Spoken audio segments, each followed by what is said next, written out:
and you should obey by our laws. But I'm worried about the levels of violence against women and girls everywhere. You know, 3 women a week on average are killed. We don't know the background of these people, so we don't know the background of anyone but working when there's loads of male people society, attending living in a hotel locally to us, then it's a threat to our women and children when they're walking around in groups and we don't know their background. We know that women and girls are more likely to be attacked or injured by someone they know, actually. And domestic abuse is probably the highest issue we have at the moment in terms of violence against women and girls. I'm not disputing that there's a problem here. Of course there's a problem here. But it's about looking at this in the whole. We can't do this individually. Okay, there's 2 of you want to come in on the panel, so just briefly, Danny. Just quickly, I mean, I think if Alex is sincere about wanting to protect women and girls, and I'm sure she is, then she's got to recognise she's got another problem, which is that this government believes in the international human rights framework, which means that you can't deport illegal immigrants on arrival. Well, you're not doing it, and it's because of legal challenges under the Human Rights Act, which your party brought in. What we absolutely do need to do is do what you said, which is deport people. You won't do it, and I'm afraid it's disingenuous to suggest that these young men who are coming over here do not represent a disproportionate threat to women and children. That is statistically the fact. So to protect them, and also, by the way, to do the right thing by the many millions of people around the world who are displaced and who need help, prioritising the rich, fit young men who can afford to pay thousands of pounds to break into our country illegally, that is not compassionate, either to them or to our people. So yes, we need to deport people who come in here illegally. The only way to do that is to get out of the European Convention on Human Rights, which you guys won't do. Those who do not pay the BBC licence fee.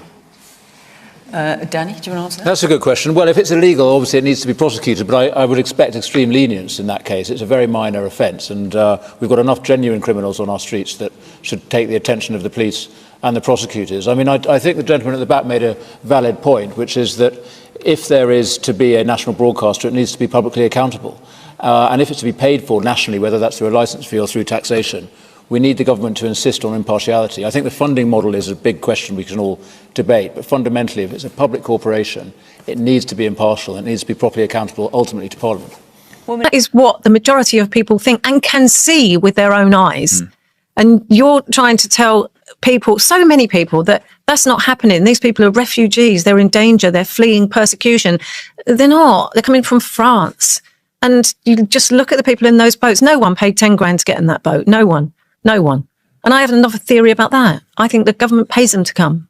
I think they pay for them to get in them boats. The boats are all the same. The life jackets are all the same. They get towed back. They go back to France. They pick up more and they bring them here. But I would, oh my God, just thinking about. Whoa, stop everything you're doing right now because what happened on BBC Question. Time last night was absolutely nuclear. A Reform UK politician, Danny Kruger, walked straight into a stacked left-wing audience and a Labour MP who thought she was about to have an easy ride.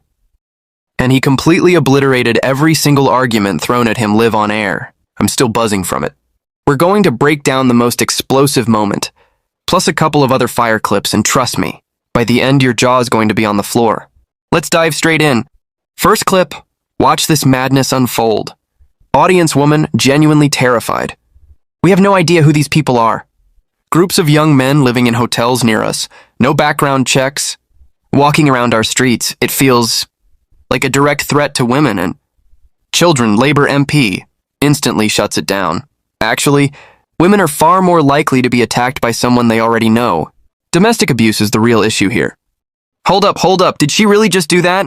A member of the public raises a legitimate fear about unchecked illegal migrants being housed in communities, and the response is, nah, your